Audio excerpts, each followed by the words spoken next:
Bueno, ¿quién es Jesús?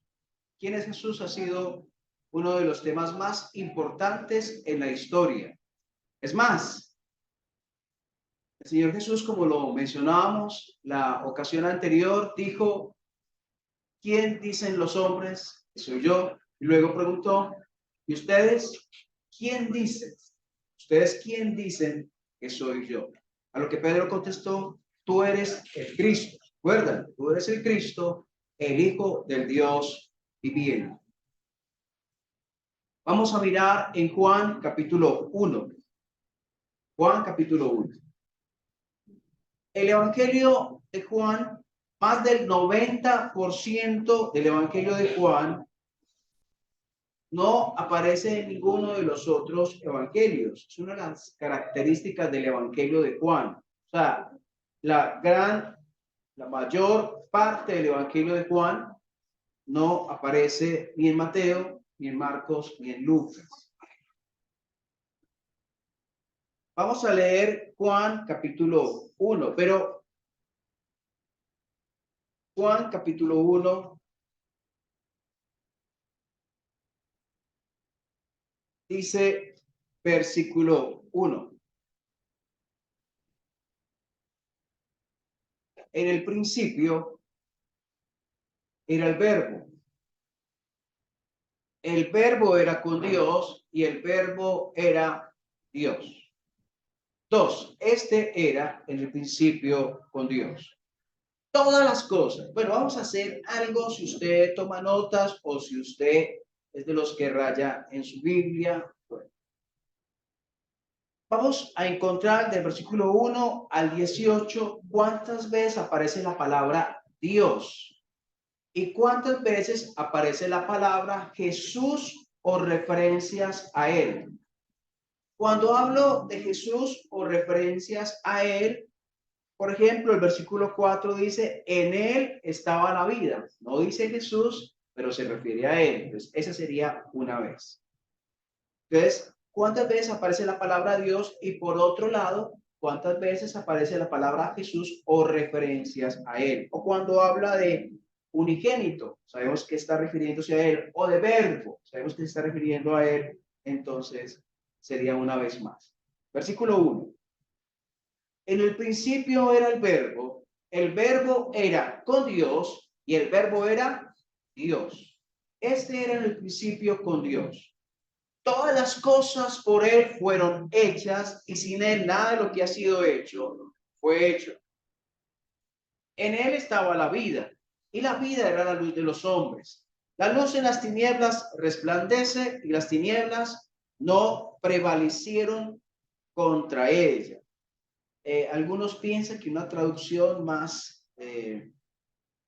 cercana sería: las tinieblas no la comprendieron a ella.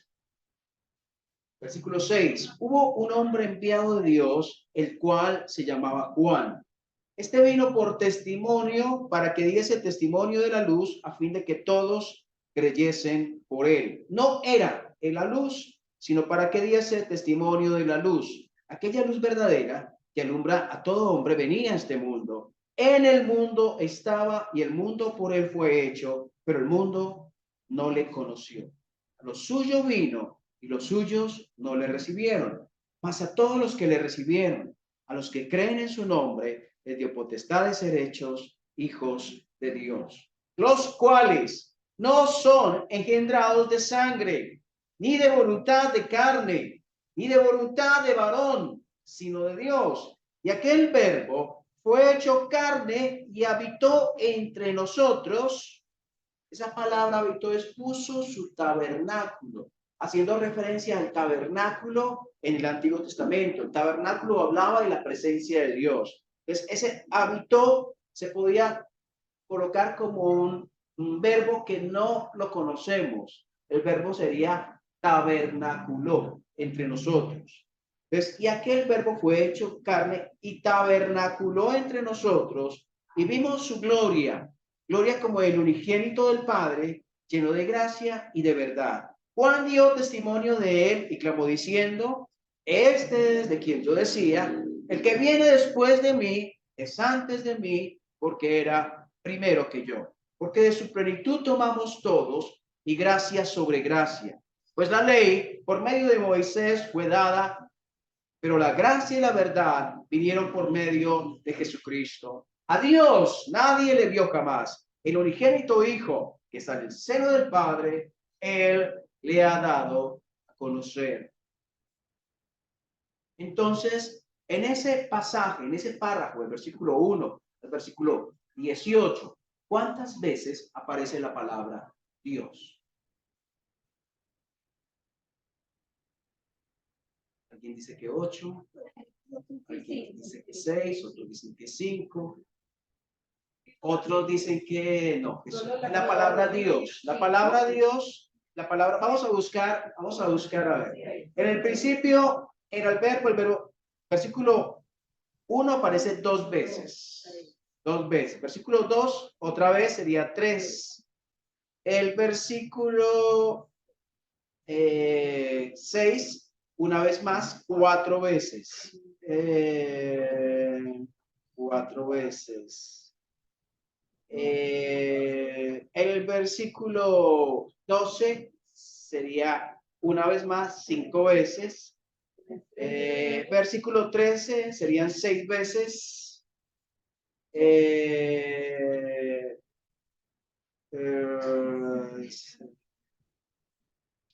Y versículo 18 una vez. Entonces parece que ninguno de los presentes tuvo el número. Algunos dijeron 5, otros 6, otros 8. Son 7 veces que aparece la palabra Dios. Ahora, ¿cuántas veces aparece la palabra Jesús o referencias a Jesús? Jesús puede ser Jesucristo, puede ser el unigénito, puede ser Él, haciendo referencia Él a Jesús, a nuestro Señor Jesús, o a le recibieron, es Él, ¿cierto? Es a Él, ¿a quién? A Él. ¿Cuántas veces contaron? ¿No? Bueno, yo no sé si estoy equivocado, tal vez se me haya pasado alguna, pero conté unas 24 veces en 18 versículos. Eso es un énfasis. Entonces, es bueno hacer esos ejercicios para ver el Espíritu Santo, qué énfasis está haciendo en la Escritura. Mire, estamos abriendo la puerta a un evangelio. Y ese evangelio, en sus primeros 18 versículos, ya tiene 7 veces la palabra Dios. Y tiene unas más o menos 24. Yo sé que me pude haber equivocado, tal vez. 1, 2, 3. Unas 24 veces Jesús o referencias a él. Porque el propósito del Evangelio de Juan es demostrar que Jesús es Dios. Desde ahí, o sea, cuando usted comienza, usted tiene que, cuando va a leer la escritura, tener la mente abierta. Abierta es en el sentido de no ir con pensamientos suyos para incluirlos allí en la enseñanza, en lo que está diciendo la palabra, sino ir con la mente abierta es, ¿qué dice ahí para mí? ¿Qué está diciendo el texto? Y con la mente, con el camino abierto para recibir todo lo que ella tenga. Entonces, cuando miramos así abiertamente la escritura, entendemos que el propósito del Espíritu Santo, en el Evangelio de Juan, capítulo 1, y en todo el Evangelio, porque esa es la puerta del Evangelio de Juan, es demostrar que Jesucristo es Dios. Y usted lo comprueba terminando el Evangelio de Juan, sin perdernos Juan capítulo 1, porque luego regresamos si alguien quiere buscarlo. Juan 20, 31, 30. Juan 20, 30 dice, sí, Juan 20, allí mismo donde estamos, Evangelio de Juan, capítulo 20, versículo 30 dice, hizo además Jesús muchas otras señales en presencia de sus discípulos, las cuales no están escritas en este libro. Pero estas se han escrito, ya estamos en el versículo 31, pero estas se han escrito ¿para qué?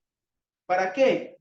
Para que creáis que Jesús es el Cristo, o sea, el de naturaleza divina, el que es Dios.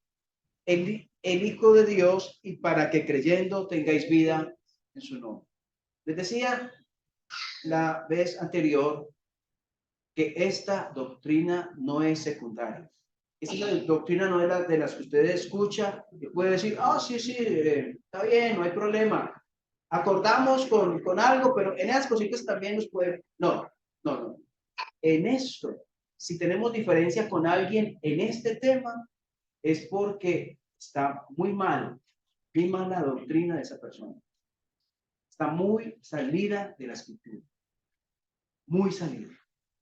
Y gravemente, porque miren lo que pasa.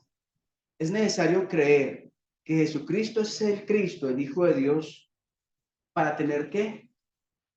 Para tener vida. O sea que la persona que no cree que Jesucristo es el Hijo de Dios, que no cree que Jesucristo es de naturaleza divina, ¿qué no tiene?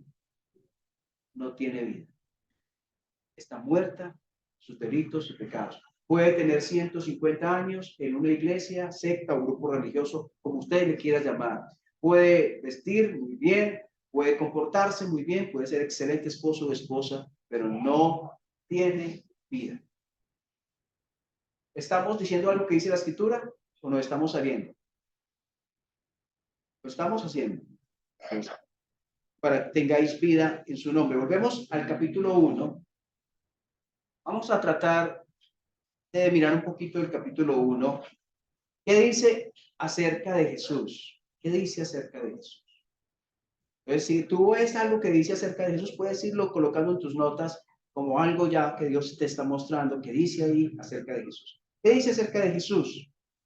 Entonces, en el versículo 1 y 2, dice que Él es el Verbo. En el griego sabemos que el texto originalmente fue escrito en griego. La palabra es logos, verbo. El verbo era Dios. Y buscando en la Biblia interlineal, que es griego-español, esa palabra verbo también puede, y lo está, creo que en otras traducciones, encontramos la palabra. Entonces dice, en el principio era la palabra, y la palabra era con Dios, y la palabra era Dios. ¿Cuál es el sentido? ¿Por qué? Porque Cristo fue la revelación de Dios mismo. Es como, en un sentido, el Dios invisible se hizo visible. El Dios que no podía ser escuchado por muchos que, porque no tenían fe, no creían en él, fue escuchado, se hizo oír. Cuando Cristo apareció, la voz que se escuchó allí fue la de Dios mismo. Él era la palabra en persona, la palabra que podía ser escuchada y que fue escuchada por muchos, de los que creyeron y de los que no creyeron. Judas creyó, Judas escuchó la palabra. Pilatos creyó, Herodes creyó.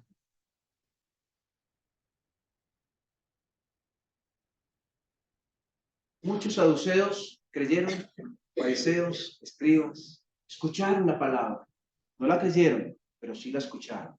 Entonces la palabra se hizo carne. Entonces, ¿qué dice de Jesús? Que eres la palabra, el Dios invisible hecho visible. ¿Qué más dice de Jesús? Versículo 3.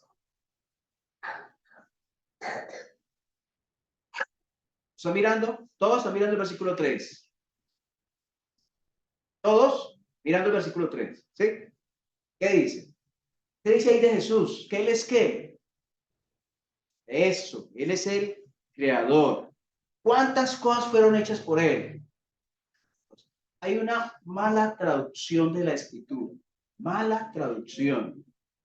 Una mala traducción de la escritura es la traducción del Nuevo Mundo de las Sagradas Escrituras. Una mala traducción.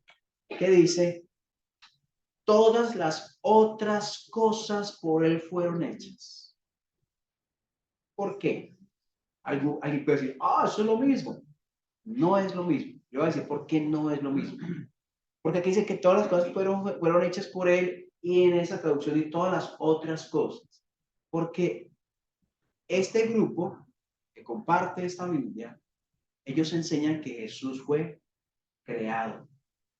Entonces, cuando se lee todas las otras cosas por él fueron hechas, es porque se enseña que él fue hecho por Dios. Entonces, él fue hecho por Dios y a través de él se hizo lo demás.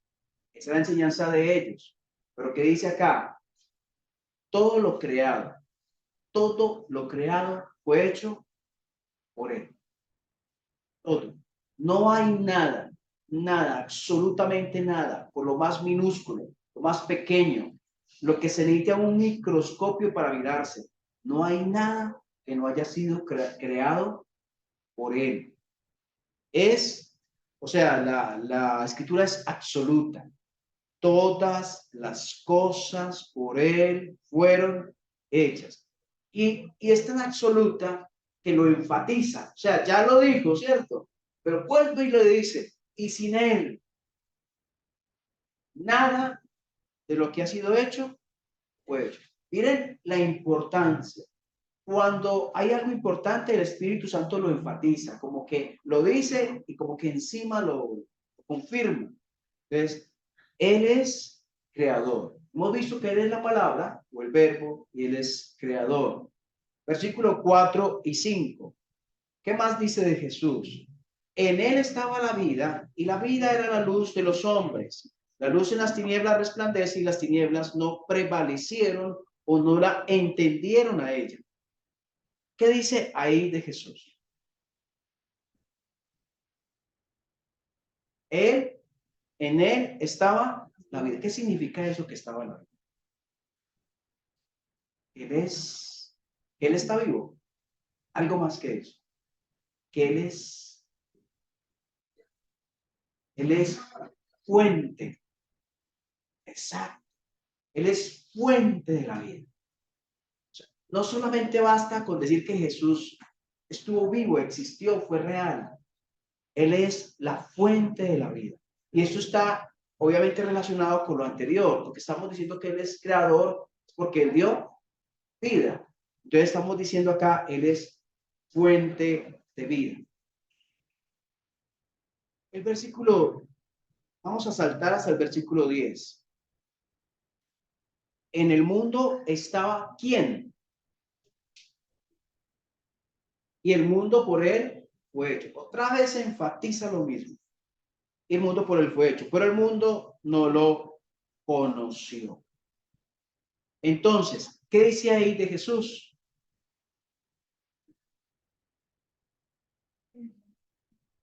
Sí, y que el mundo no lo, ¿cómo que no lo conoció? Si lo vieron, es más, lo palparon. Cuando la gente, ¿se acuerdan cuando el Señor vino la mujer que tenía flujo de sangre y lo tocó y él dijo, ¿quién me ha tocado? ¿Quién me ha tocado? Y los discípulos, Señor, pero como ilógico, pues no lo dijo en esas palabras, pero quisieron decir, usted es como ilógico. O sea, como que todo el mundo lo está apretando y usted dice que quién me tocó. Entonces, ¿cuántos lo tocaron?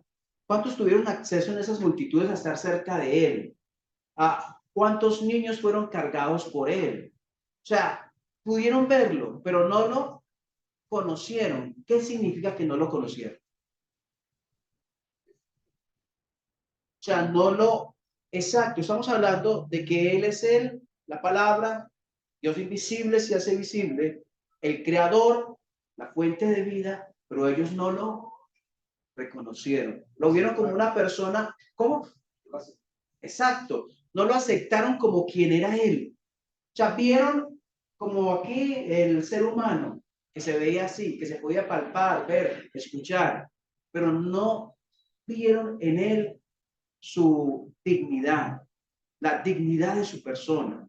Él era aquí en la tierra el creador, no dejó de serlo. Él era Dios, Él era el Señor, Él era el Mesías y ellos no lo conocieron, no lo, podemos decir entonces que no lo reconocieron, ¿cierto? No lo reconocieron como quien era. Bueno, esto es, ¿se acuerdan de Génesis capítulo 3?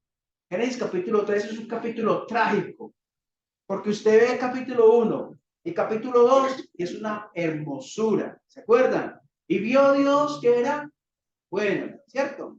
Y capítulo 2 donde Dios le manda al hombre y le dice, de todos los árboles del huerto podrás comer, todo está bien, hermoso, ¿sí o no? Pero cuando se abre capítulo 3 aparece quién en escena. Pero la serpiente era astuta más, ahí apareció.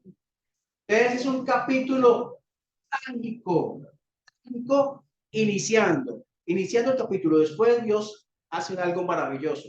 Pero iniciando el capítulo 3 es trágico. Cuando usted escucha todas estas cosas hermosas de Jesús, Él es creador, Él es fuente de vida, Él es la palabra, estamos viendo algo hermoso. Pero cuando usted escucha que no lo conocieron, ¿no les parece trágico? Y yo no sé qué es más trágico, el pecado de Adán y Eva o que el mismo Dios haya visitado la tierra y no lo hayan conocido. ¿Qué es peor?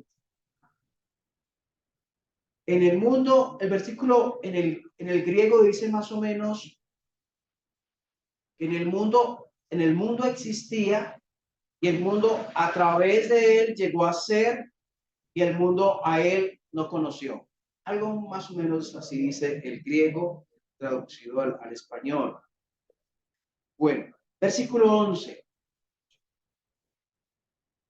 Dice, a los suyos vino y los suyos no lo recibieron. Ese no lo recibieron, la palabra es como no lo aceptaron consigo, no lo aceptaron consigo. Dice, hacia los suyos vino y los suyos a él no aceptaron.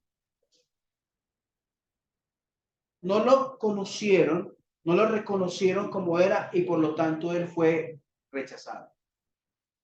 Fue rechazado. Los suyos vino y los suyos no le recibieron. Ahora, hay algo aquí que es importante. Aquí la palabra recibir, ¿qué significa? Que no le recibieron. Es importante esto por algo que hay una enseñanza hoy. Vamos a ver. ¿Qué significa recibir? No le recibieron. ¿Tuvieron que hacer no hicieron una oración o qué tenían que hacer ahí? No había oración acá. Aquí no está haciendo referencia a ninguna oración, ¿o sí? Acá está haciendo referencia a que lo vieron y a que no conocieron que Él era el Cristo, que Él era el creador de los cielos y de la tierra, que ellos estaban sumidos en su pecado y necesitaban a Él muriendo en la cruz para tener vida, que Él era el Mesías, que era el Cordero de Dios que quita el pecado del mundo. No lo reconocieron, no dijeron, te creemos, eres quien dices ser, no eres un mentiroso, dices la verdad. Tus obras son obras divinas. Tu palabra es palabra de Dios. Te creemos. ¿Por qué es importante eso? Porque hace muchos años se escucha decir, usted tiene que recibir a Cristo en su corazón para ser salvo. Entonces usted llega y le pregunta a la persona, ¿tú recibiste a Cristo en tu corazón? Ah, sí, yo hice la oración. Yo la hice. ¿Y cuando la hiciste? Ah, yo la hice cuando me dijeron, el pastor, el anciano, el líder me dijo, haga esta oración, te recibo, Señor, en mi corazón, ven a mi vida, límpiame con tu sangre y perdóname, te entrego mi vida. Y como hice la oración, soy salvo. La palabra ahí no habla de oraciones. La palabra ahí habla de fe. No es que hacer una oración sea malo, no hacer una oración no es malo, no. Lo malo es descansar en una oración como razón de mi salvación. Porque la razón de mi salvación no es repetir una oración. La razón de mi salvación es confiar en Cristo como quien es.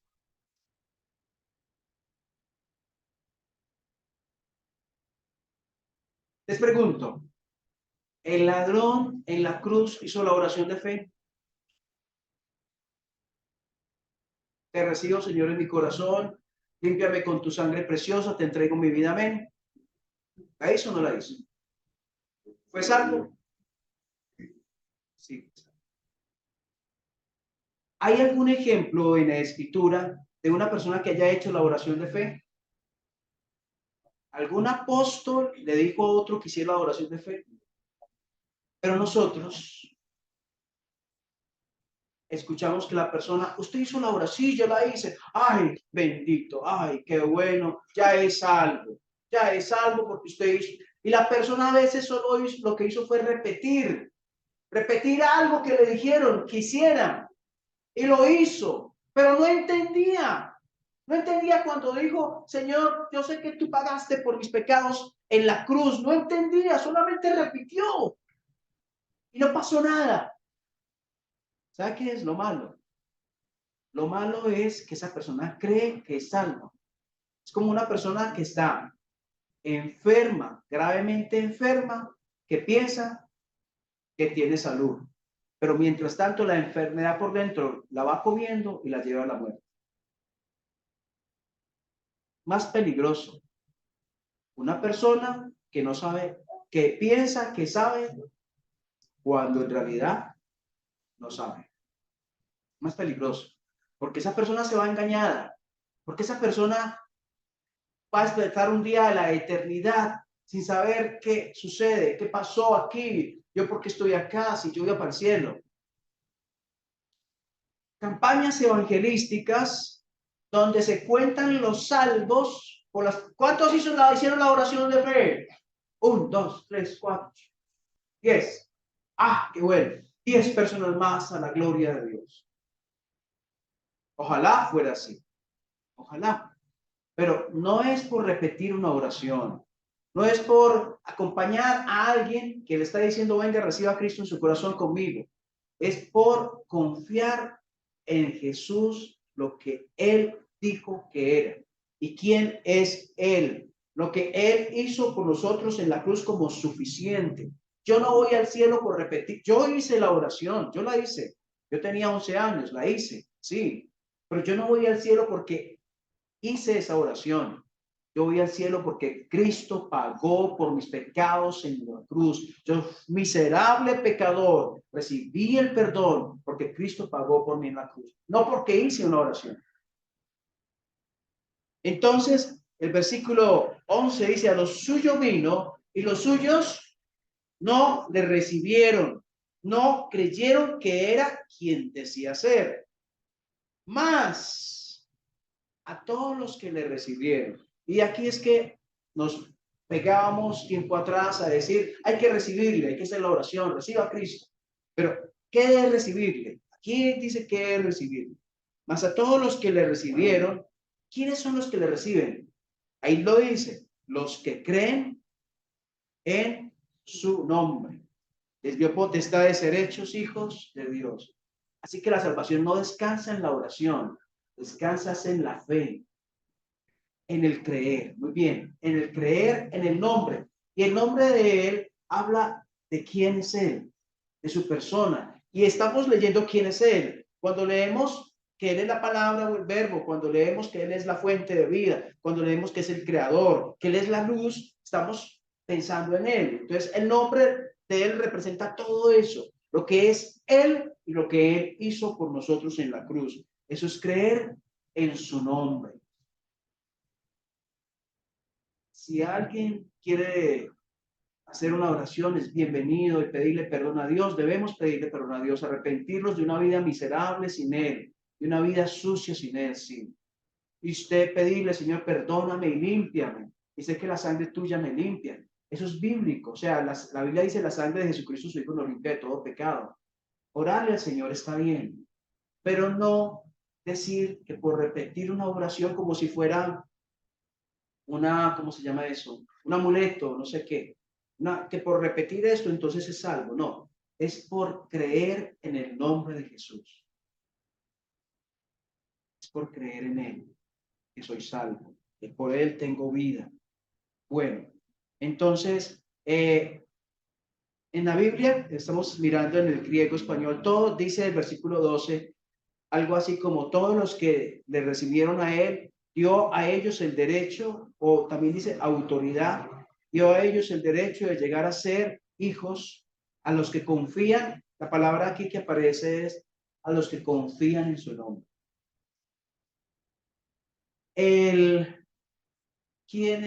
¿Cuáles mujeres aquí han estado en embarazo? Todas, bueno, no todas. Yo conozco algunas chicas que no, que aún no. Mi niña no, ¿cierto? Mi niña no.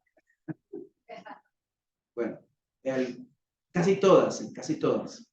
Unas hermanas no, que están con otros no.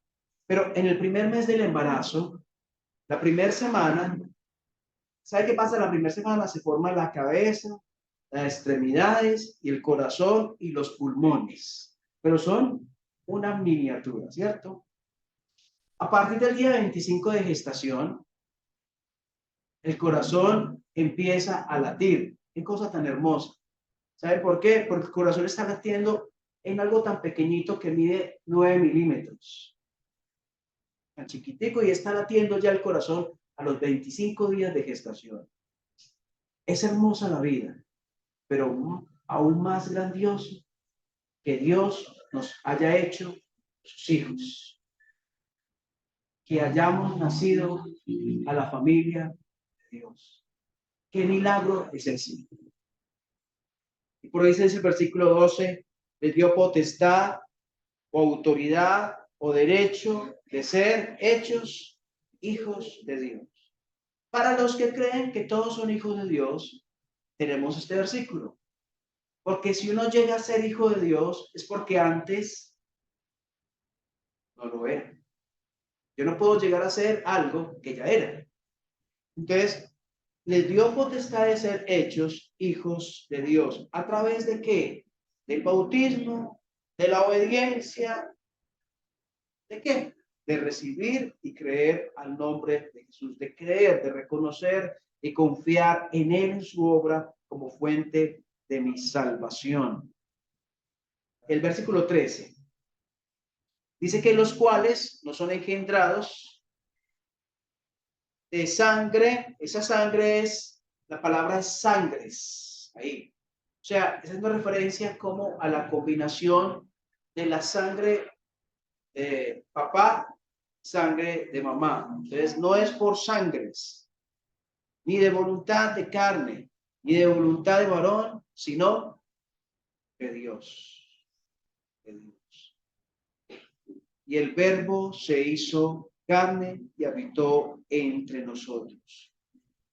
Y vimos su gloria, gloria como el unigénito del Padre, lleno de gracia y de verdad. Vamos a terminar, miramos en 1 de Juan, capítulo 3. Primera de Juan, cuando decimos 1 de Juan, estamos refiriéndonos a la carta que queda llegando a Apocalipsis. Ahí cerca Apocalipsis, terminando la Biblia, 1 de Juan, capítulo 3.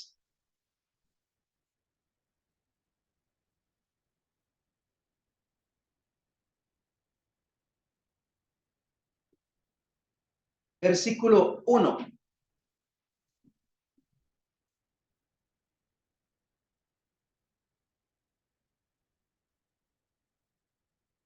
Mirad cuál amor nos ha dado el Padre, para que seamos llamados hijos de Dios. Por esto el mundo no nos conoce. Mire la palabra otra vez que aparece. No le conoció a él. ¿Se acuerdan de Juan capítulo 1? No lo conocieron. Pues el mismo autor vuelve y la repite aquí. Por esto el mundo no nos conoce porque no le conoció a él. Amados, ahora somos hijos de Dios y aún no se ha manifestado lo que hemos de ser. Pero sabemos que cuando Él se manifieste, seremos semejantes a Él porque le veremos tal como Él es. Y todo aquel que tiene esta esperanza en Él se purifica a sí mismo, así como Él es puro. Miren, la vida se transforma cuando consideramos las verdades de Dios, cuando consideramos lo que somos, nuestra identidad como hijos de Dios, nos comenzamos a comportar más como hijos de Él. Mirad cuál amor. Está hablando de algo extraordinario, de algo grandioso, Aprécienlo. Dios te pudo haber salvado y haberte salvado de la condenación y ya, ¿cierto? Y hasta ahí llegamos. ¿Lo pudo haber hecho? Pero Dios hizo algo más. Te hizo parte de su familia. Te da una eternidad con Él. Y tú, ahora y por la eternidad, serás llamado hijo de Dios, hija de Dios. Privilegio o grande. Privilegio sin medida. Mirad cuál amor nos ha dado el Padre para que seamos llamados hijos de Dios. Y seremos ese otro privilegio que nos acompaña al ser hijos de Él, ser semejante a Él, verle tal como Él es. Y si pensamos en esto, nuestras vidas van a ser transformadas hoy. Cuando tenemos puesta la mirada hacia el futuro, hacia lo que viene, hacia lo real, verdadero que se da, nuestra vida es transformada en esa verdad y nos va ayudando a cambiar a su imagen y semejanza, como es su voluntad. Él es el verbo, Él es el creador de la fuente de vida. Fue rechazado, pero miren la cosa, fue rechazado, pero hoy mismo el que a Él viene no encuentra rechazo, sino aceptación. El que a mí viene, dice Él, no echo fuera. Dios quiere que agradezcamos por este regalo de ser hijos de Él. Señor, qué palabra, cómo nos anima, cómo nos motiva a vivir para ti, cómo nos llena de ánimo, de emoción. Realmente vale la pena vivir para ti hoy, en medio de lo que estamos experimentando en casa, de los problemas, de alguna necesidad, de algún dolor, de algo que sucede, Señor. Vale la pena vivir, no por lo que en sí este mundo ofrece, sino por lo que tenemos, por lo que somos y esperamos en ti. Te damos gracias por ese grandioso Señor que tenemos, Dios manifestado en carne, la fuente de vida, el creador de los cielos y de la tierra, por quien todas las cosas fueron creadas y sin el cual nada de lo que ha sido hecho fue hecho. Dios, gracias. En nombre de Jesús, amén.